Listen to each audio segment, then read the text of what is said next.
جو حدیث کے جو علماء ہیں، اسکالرز جو ہیں، وہ سب یہ بات کرتے ہیں کہ 3 طلاقیں جو ہے نا وہ 1 طلاق شمار ہوگی، اور ان میں کہ اللہ کے نبی کے زمانے میں 3 طلاقیں 1 طلاق شمار ہوتی تھی، پھر اسی طرح حضرت ابوبکر صدیق رضی اللہ تعالیٰ عنہ کے زمانے میں 3 طلاقیں 1 طلاق شمار ہوتی تھی۔ یہ جو 3 طلاقیں جو 3 کی 3 طلاقوں سے 3 طلاقیں مراد لی جاتی ہیں، یہ حضرت عمر رضی اللہ تعالیٰ عنہ کے دور میں جو ہے نا یہ نافذ ہوا یہ فیصلہ۔ لہٰذا اس کی وجہ سے یہ سمجھ گئے کہ اگر ہم نے اس چیز کو ابھی تک بند نہ کیا کہ جو 3 طلاقیں جو ہے نا اس کو 1 طلاق شمار کیا جا رہا ہے، تو یہ لوگ اس کا مذاق اڑا دیں گے، لوگ اس کو مذاق میں لے لیں گے۔ کوئی بھی بندہ 3 طلاقیں دے گا، اگرچہ اس کی نیت 3 کی ہوگی، لیکن وہ کہے گا میں نے 1 کی نیت ہے۔ کہ زبیر موجود، تمام صحابہ کرام اور حضرت علی رضی اللہ تعالیٰ عنہ موجود، اتنے بڑے بڑے صحابہ کرام موجود، ان کی موجودگی میں 3 طلاقوں کو 3 طلاق جو ہے نا وہ شمار کیا۔ تو لہٰذا اس کے بعد اس بات پر اجماع ہو گیا، تو لہٰذا آج تک یہ سلسلہ اور چاروں ائمہ کرام کے نزدیک ہے۔ آپ ہرگز ایسا نہ کریں،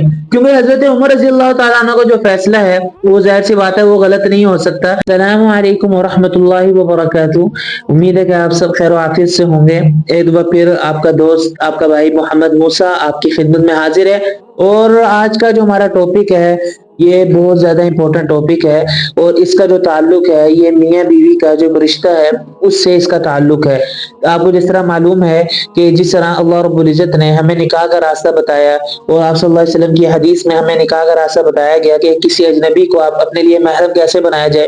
خدا نہ خواستہ اگر وہ محرم کی آپ کے ساتھ مناسبت نہ ہو، اور وہ جو ہے نا آپ کے ساتھ اس کے تعلقات ٹھیک نہ ہو، تو اس کے جو جدائی ہے اس کا راستہ بھی ہمیں بتایا گیا۔ اب وہ کیسا راستہ ہے، اس کے ذریعے اس راستے کو طلاق کہتے ہیں۔ اور طلاق کا راستہ ایسا ہے کہ اگر کوئی شخص اپنی جو زوجہ ہیں، اپنی جو بیوی ہیں، ان کو 3 طلاقیں دیتے تو وہ ان کے لیے حرام ہو جاتی ہے اور وہ ان سے جدا ہو جاتی ہیں۔ لیکن ہمارا جو آج کا جو ٹاپک ہے وہ اسی پر ہے کہ ہمارے بعض اہل حدیث، بلکہ بعض نہیں بلکہ سارے ہی اہل حدیث بھائی جو ہیں اور علماء، جو اہل حدیث کے جو علماء ہیں، اسکالرز جو ہیں، وہ سب یہ بات کرتے ہیں کہ 3 طلاقیں جو ہے نا وہ 1 طلاق شمار ہوگی۔ اور ان میں سے آپ سن لیجئے، چاہے آپ جو ہے نا قاری صہیب صاحب کو سن لیجئے یا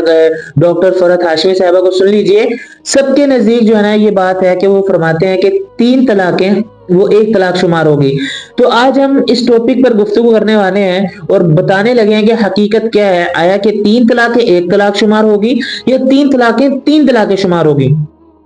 اہل حدیث علماء کرام جو ہے نا اس بات سے استدلال کرتے ہیں اور اس بات سے دلیل پکڑتے ہیں۔ وہ یہ کہتے ہیں کہ اللہ کے نبی کے زمانے میں 3 طلاقیں 1 طلاق شمار ہوتی تھی، پھر اسی طرح حضرت ابوبکر صدیق رضی اللہ تعالیٰ عنہ کے زمانے میں 3 طلاقیں 1 طلاق شمار ہوتی تھی۔ یہ جو 3 طلاقیں جو 3 کی 3 طلاقوں سے 3 طلاقیں مراد لی جاتی ہیں، یہ حضرت عمر رضی اللہ تعالیٰ عنہ کے دور میں جو ہے نا یہ نافذ ہوا یہ فیصلہ۔ اور یہ کہتے ہیں کہ ظاہر سی بات ہے حضرت عمر رضی اللہ تعالیٰ عنہ نے جو فیصلہ اپنی رائے پر کیا، تو لہٰذا ان کا جو فیصلہ تھا وہ ان کے دور تک محدود رہے گا۔ یہاں پر آ کر ہم آج کے زمانے میں اللہ کے نبی کی بات مانیں گے، تو لہٰذا اہل حدیث علماء کرام کے نزدیک 3 طلاقیں 1 طلاق شمار ہوگی۔ اب ہم تفصیل میں جاتے ہیں۔ دیکھیں اہل حدیث علماء کرام خاص طور پہ جو ہے نا وہ اس بات کو لیتے ہیں کہ حضرت اکرمہ رضی اللہ تعالیٰ عنہ نے، یا ایک اور صحابی کے بارے میں آتا ہے کہ انہوں نے اپنی زوجہ محترمہ کو ایک دفعہ جو ہے نا وہ البتہ کے لفظ سے طلاق دی۔ البتہ کا لفظ ایسا ہے جس سے عرب جو ہے نا وہ طلاق دیا کرتے تھے۔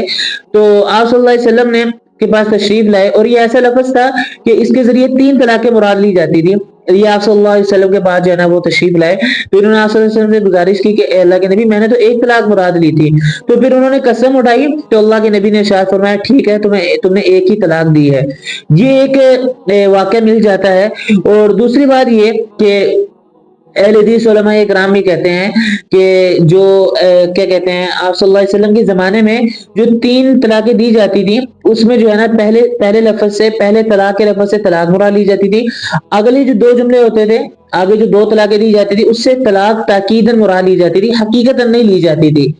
تو پھر حضرت عمر رضی اللہ تعالیٰ نے اس فیصلے کو بدل دیا اور 3 کی جو ہے نا وہ 3 طلاقیں جو ہے نا مراد لی۔ تو میں اہل حدیث علماء کرام کو یہ بات بتانا چاہتا ہوں کہ آپ نے شاید جو ہے نا پوری بات نہیں پڑھی، آپ نے صحیح طرح جو ہے نا کتابوں کو نہیں دیکھا۔ آپ جس کتاب کو بھی دیکھیں وہاں پر آپ صلی اللہ علیہ وسلم نے کسی بھی طلاق کو یہ نہیں کہا کہ یہ 3 طلاقوں کو 1 طلاق ہے، بلکہ حضرت حسین ابن علی رضی اللہ تعالیٰ عنہ جو کہ سید الشہداء بھی ہیں اور آپ صلی اللہ علیہ وسلم کے نواسے بھی ہیں اور کربلا کے میدان میں جو ہے نا وہ شہید بھی ہوئے۔ حضرت کا یہ قول ہے، حضرت کا یہ فرمان ہے کہ جب انہوں نے اپنی زوجہ محترمہ کو طلاق دی اور 3 طلاقیں دی تو فرمایا اگر آپ صلی اللہ علیہ وسلم کے زمانے میں 3 طلاقوں سے اگر عورت جدا نہ ہوتی تو میں ان کو جدا نہ ہونے دیتا۔ ان کی بات کا مفہوم یہ تھا۔ تو لہذا یہ بات ہمیں صراحتاً معلوم ہوتی ہے اور پتہ لگتا ہے کہ اللہ کے نبی کے زمانے میں بھی 3 طلاقیں جو تھی وہ 3 طلاقیں مراد لی جاتی تھی۔ اور رہی یہ بات کہ حضرت عمر رضی اللہ تعالیٰ عنہ کا فیصلہ، میں آپ کو بات بتا چکا ہوں کہ عرب میں ایک لفظ کو تاکیداً 3 دفعہ بولا جاتا تھا، کہ جس طرح جو ہے اگر کوئی شخص اپنی عورت کو طلاق دیتا تھا تو عرب تاکیداً اس طلاق کو 3 مرتبہ ذکر کیا کرتے تھے۔ لیکن جب یہ بات ہوتی رہی، اللہ کے نبی جو ہے نا نیت معلوم کی جس طرح ایک صحابی سے، البتہ کہا جاتا ہے کہ حضرت صدیق اکبر رضی اللہ تعالیٰ عنہ کے زمانے تک بھی یہ بات چلتی رہی، لیکن جب جس طرح آپ صلی اللہ علیہ وسلم کے زمانے سے زمانہ دور ہوتا گیا تو زمانے میں جو دین کی جو اور زمانے میں جو ایک ایمان کی جو قوت تھی اور تقویت تھی وہ تھوڑی سی ہلکی ہلکی کم ہوتی رہی۔ تو آپ صلی اللہ علیہ وسلم کے بعد حضرت عمر رضی اللہ تعالیٰ نے اس بات کو بھانپ لیا اور اس بات کو سمجھ گئے، کیونکہ ایک اچھے حسب سے جو ہے اللہ کے نبی کا فرمان تھا کہ میرے بعد کوئی نبی ہوتا تو وہ عمر ہوتا۔ اتنی بڑی شخصیت اور ظاہر سی بات ہے فراست، اور اتنی بڑی جو فراست تھی، تو لہٰذا اس کی وجہ سے یہ سمجھ گئے کہ اگر ہم نے اس چیز کو ابھی تک بند نہ کیا کہ جو 3 طلاقیں جو ہے نا اس کو 1 طلاق شمار کیا جا رہا ہے، تو یہ لوگ اس کا مذاق اڑا دیں گے، لوگ اس کو مذاق میں لے لیں گے۔ کوئی بھی بندہ 3 طلاقیں دے گا، اگرچہ اس کی نیت 3 کی ہوگی لیکن وہ کہے گا میں نے 1 کی نیت کی ہے، تو لہٰذا اس چیز کا مذاق اڑانے لگ جائیں گے، اور اس کا مذاق اڑانے سے مراد شریعت کا مذاق اڑانے لگ جائیں گے۔ تو اس وقت حضرت عمر رضی اللہ تعالیٰ عنہ نے تمام صحابہ اکرام کے سامنے، خالی حضرت عمر نے نہیں بلکہ تمام صحابہ اکرام کے سامنے، اس میں حضرت عبداللہ بن مسعود موجود، حضرت عبداللہ بن عمر موجود، اس میں جو ہے نا وہ حضرت عبداللہ بن زبیر موجود، تمام صحابہ اکرام اور حضرت علی رضی اللہ تعالیٰ عنہ موجود، اتنے بڑے بڑے صحابہ اکرام موجود، ان کی موجودگی میں 3 طلاقوں کو 3 طلاق جو ہے نا وہ شمار کیا۔ تو لہٰذا اس کے بعد اس بات پر اجماع ہو گیا۔ تو لہٰذا آج تک یہ سلسلہ اور چاروں ائمہ اکرام کے نزدیک حضرت امام اعظم ابو حنیفہ رحمہ اللہ، حضرت امام مالک رحمہ اللہ اور حضرت امام احمد بن حنبل رحمہ اللہ اور حضرت امام شافعی رحمہ اللہ، تمام کے نزدیک جو ہے نا وہ 3 طلاقیں ہی مراد لی جاتی ہیں۔ تو یہ تمام میں نے آپ کو تھوڑی سی ہسٹریکل بات بتائی کہ کیسے 3 طلاقوں کو 1 طلاق مراد لیا جاتا تھا، اور اب جس طرح حضرت عمر رضی اللہ تعالیٰ عنہ نے 3 طلاقوں کو 3 طلاقیں کس طرح جو ہے نا اس کو لاگو کیا۔ تو لہٰذا میری گزارش یہ ہے کہ تمام ہمارے جو اہل حدیث علماء کرام ہیں اور ہمارے اہل حدیث بھائی ہیں، آپ ہرگز ایسا نہ کریں، کیونکہ حضرت عمر رضی اللہ تعالیٰ عنہ کا جو فیصلہ ہے وہ ظاہر سی بات ہے وہ غلط نہیں ہو سکتا، اور جو آپ کہتے ہیں کہ اللہ کے نبی کے زمانے میں یہ بات تھی، ایسی کوئی بات نہیں تھی۔ اب آپ کو یہ بات علم میں آ گئی ہوگی اور آپ کو یہ بات معلوم ہوگی کہ 3 طلاقوں سے 3 طلاقیں مراد لی جائے۔ خدا نہ خواستہ اگر 3 طلاقوں سے 1 طلاق مراد ہوتی تو حضرت حسین کبھی بھی یہ بات نہ کرتے۔ تو لہٰذا یہ وہ تھوڑی سی گفتگو تھی جو میں نے آج آپ کے سامنے رکھی، کہ جس میں بعض لوگ ہم سے پوچھ رہے تھے کہ 3 طلاقوں کے بارے میں بات کریں۔ تو انشاءاللہ امید کرتا ہوں کہ آپ کو یہ گفتگو اور یہ ویڈیو بہت زیادہ فائدہ دے گی، اور انشاءاللہ آپ کے آگے جا کے جو ہے نا وہ کام آئے گی۔ تو انشاءاللہ ملتے ہیں نیکسٹ ویڈیو میں، اور اگلی ویڈیو تک کے لیے اجازت دیجیے گا، اور ہمیں اپنی ڈھیر ساری دعاؤں میں یاد رکھیے گا۔ اللہ